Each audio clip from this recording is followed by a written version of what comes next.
Okay guys, so today we're going to begin talking about how we regulate gene expression. Now for this chapter, we are going to be going over bacterial cells when we're talking about regulating gene expression. So some of the stuff you'll have heard before, and it does occur in our bodies, but we are going to focus in on bacteria just because it makes it a lot easier for us to understand, and it's a more basic model compared to the ones that are in our body.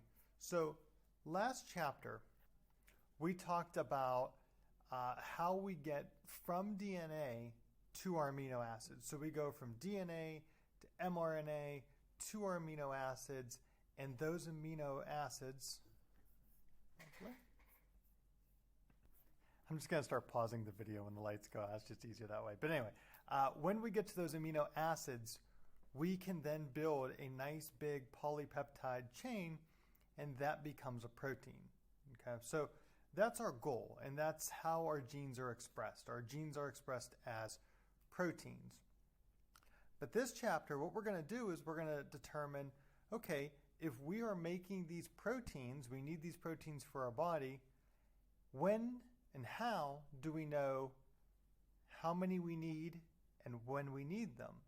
In other words, if, like, let's say a company's making, I don't know, like a gaming console or something like that, and they are making thousands upon thousands of these gaming consoles because it's close to, let's say, the holidays, people are going to be buying them up, and they'll give them as gifts or whatever.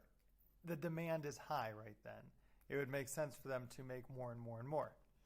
Now, at that time, they're going to be generating as many as possible because there's a demand for them. Later on, let's say after the holidays, maybe the demand goes way down. Well, the company can stop producing so many because they're not selling. Why make them if they're not selling? All right, it wouldn't make much sense. So that's kind of how we're going to be going over this chapter, guys, determining when something needs to be made and when it doesn't need to be made. So, like I said, we're mostly going to be going over bacterial cells in here, this chapter. It just makes things a lot easier. When we're going over eukaryotic cells, guys, just so you know, we are going to start off as stem cells. And we're going to go through a process called mutagenesis, okay? Mutagenesis. What that is taking our stem cells and giving them specific functions. So whether it's going to become a heart cell or a lung cell, they are going to have the same DNA, but they're going to express different proteins so that those heart cells or those lung cells can work the way they're supposed to work. All right. Here was a picture of a, it is a fish, guys. I know, it kind of looks like a frog. But in this one, you can see the fish's eyes, and it's kind of crazy. You can see like its cartilage teeth there. But its eyes are able to function inside the water and outside the water. That's a specialized function of the fish's eyes. And those are going to be a lot different than ours because ours, at least mine, they don't function real well underwater. Okay. So when we're going to go over these bacterial cells, guys, natural selection, and natural selection is, we know, survival of the fittest, okay?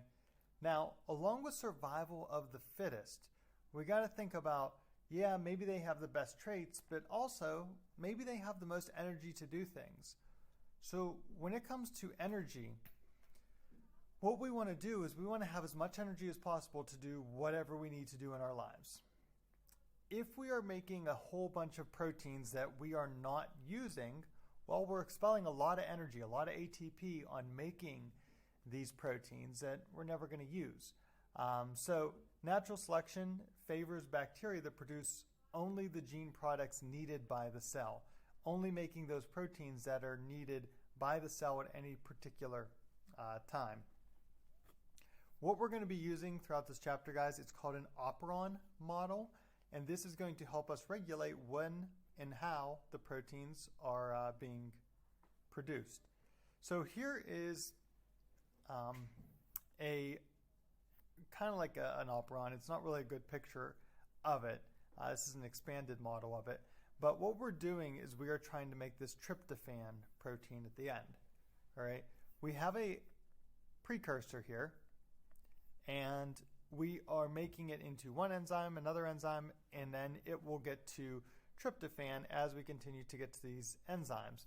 Now, each enzyme is made by a different gene here, and you can see that we need 1, 2, 3 different enzymes to get to our tryptophan.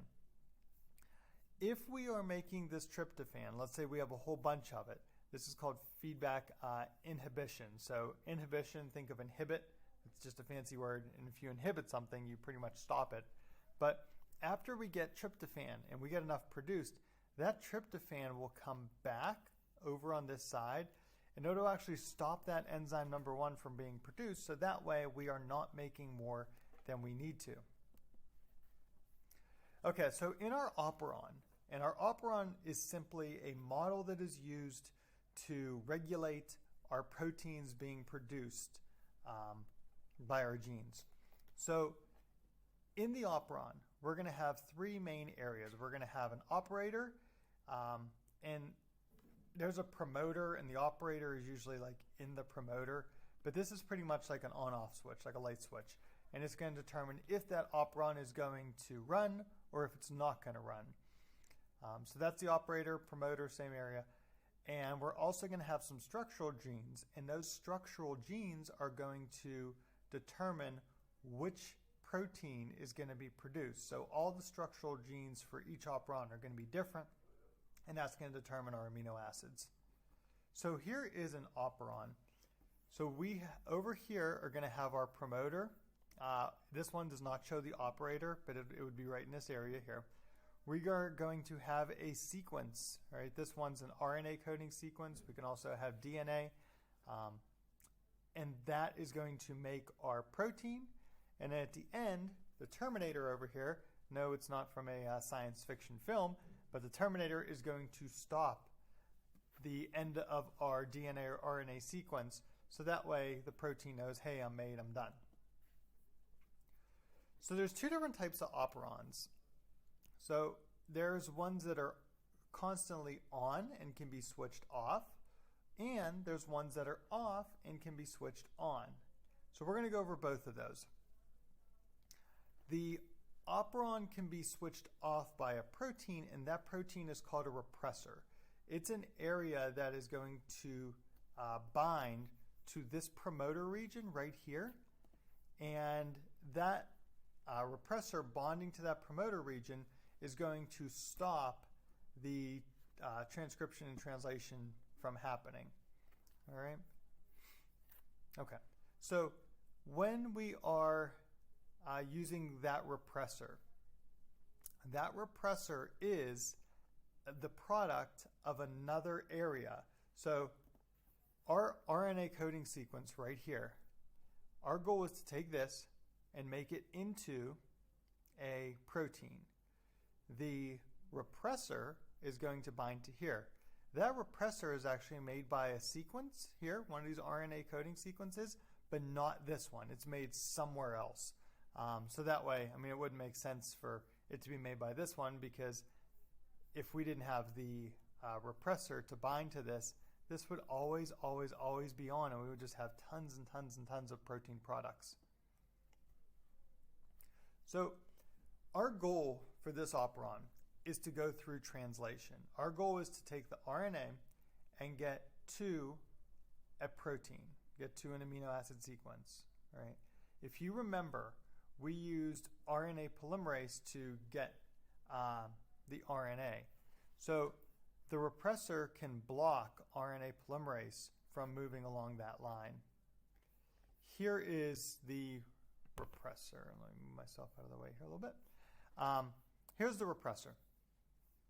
So I told you guys that here's our genes that we're going to be used to make our protein.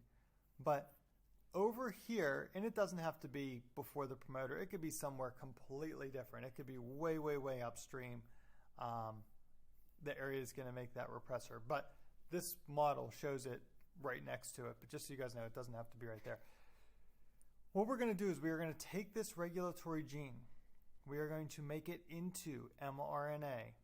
and then we are going to be able to take that and make it into a protein. So we're going through transcription, translation, all right, two things in one here.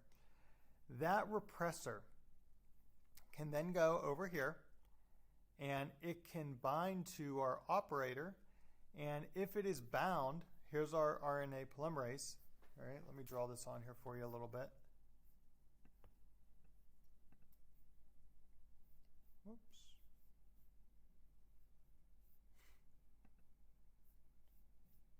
There we go. So our RNA polymerase here, and I will do the best drawing that I can of it. Nurse Roslin, please dial 5404, Nurse Roslin. So here's our RNA polymerase. What'll happen is if it's trying to move this way, which it wants to get to our structural genes over here to make our protein, if the repressor is on the operator, this is going to get blocked. All right, our RNA polymerase is not going to get past the repressor here. But if the repressor is off, then it can glide freely throughout the whole thing. So the repressor just blocks RNA polymerase, and that's pretty much all it does there.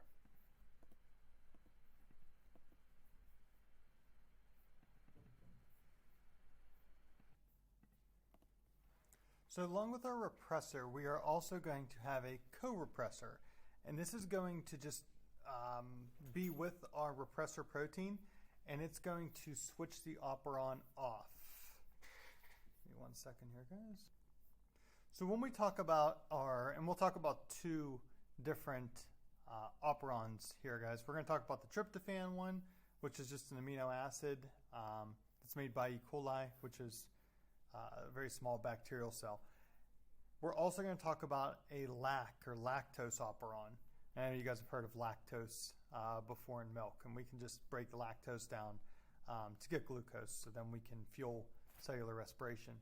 But anyway, so our tryptophan operon, normally, so just under normal conditions, it's on. What this tells us is that the bacterial is going to need a lot of this tryptophan amino acid. So what we're going to do is we're going to keep making tryptophan until we get enough where it's like, okay, I got enough TRP, we're good. Now, when we get enough of that tryptophan, what it's going to do is it's going to bind to our repressor, and that repressor is going to go over and turn the operon off so it doesn't keep making tryptophan. So the repressor, like I said before, it binds to shut down our operon. Our corepressor in this example would be tryptophan because it's going to bind to the repressor and bind to the operon to shut the whole thing off. So here's the example of it here. So I'm just going to go down here, guys, at the bottom. If you can see, we make our repressor here, which is in red. Our tryptophan binds to the repressor, and then that repressor goes up to our operon, and if it is on there, we cannot bind RNA polymerase. So none of these over here are going to be made. All of these genes of our operon, none of them are going to get made.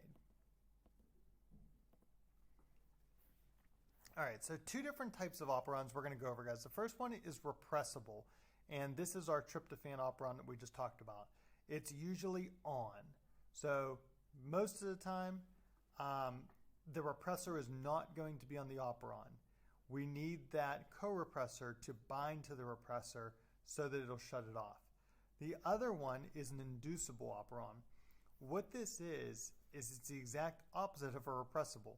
So usually the repressible one, they're on, we could turn them off. The inducible one, it's off, and what we can do is we can bind a molecule called an inducer to our repressor, and that'll take the repressor off, turning the operon on. So inducible, usually off, we can turn it on. Repressible, usually on, we can turn it off. All right. So our example of an inducible one, this is going to be our Lac Operon, our lactose Operon. And what we're doing here is we are taking our lactose and we are going to break it down. When we talk about hydrolysis reactions, if you remember hydrolysis, we are breaking something down. All right. So we already talked about it's usually off the Lac Operon. If we have an inducer, okay, we need that inducer. And let me try to draw this for you guys a little bit here. On our Lac Operon here, I'm just going to make my promoter operator area right here. Okay. If we have our repressor on, so that's our repressor, we need, we'll say this is the inducer. We need that inducer to bind to the repressor. And what that'll do is that'll take our repressor off. So that'll take it off of the Operon, allowing RNA polymerase to go through. Okay? If there is ever a problem with the inducer, say the inducer is not functioning correctly, say there is some kind of error in the inducer and it doesn't bind to the repressor properly, or it doesn't bind to the repressor at all, that Operon will permanently stay off. If there is no inducer, the repressor can't get removed, and that Operon will never, ever, ever make the products to break down lactose in our inducible one.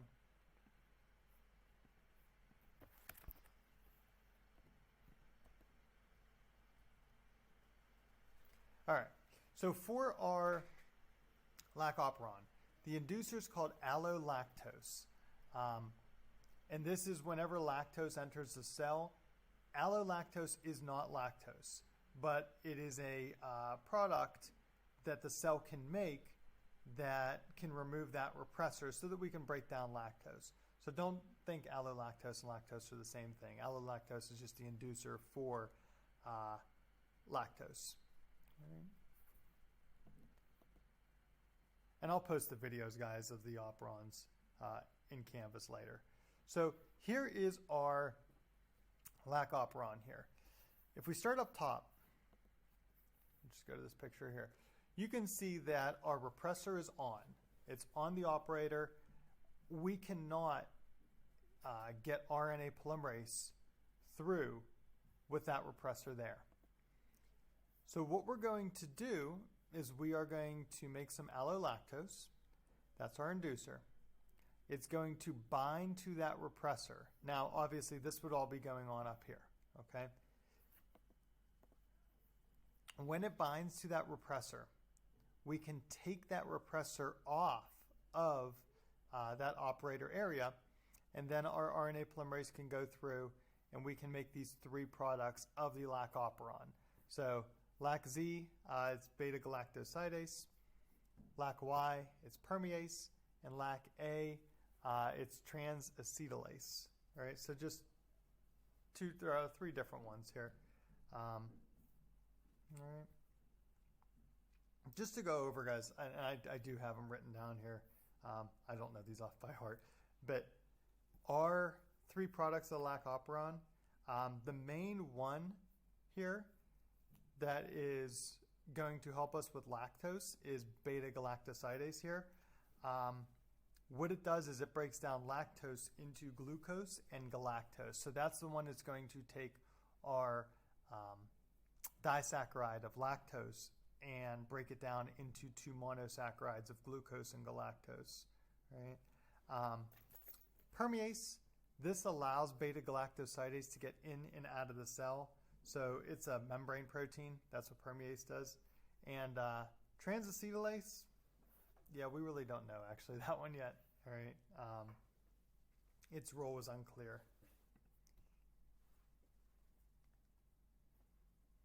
All right. So if you remember, we went over these in a previous chapter, guys, the different pathways, catabolic and anabolic. Inducible enzymes. All right, so inducible ones like our Lac Operon, these are going to be catabolic pathways. If you remember catabolic, what we're doing is we are breaking things down. So we are taking that lactose and we are breaking it down into glucose and galactose. Repressible enzymes, what they're going to do is they are going to be anabolic pathways, meaning they're building something up. So we're going to make a bigger chain of something. The tryptophan one, we are getting tryptophan out of it, which is probably going to be a part of a protein later on. Okay, so I think this is enough for today, guys. We'll stop here and we'll pick it up tomorrow with gene regulation. Have a good day.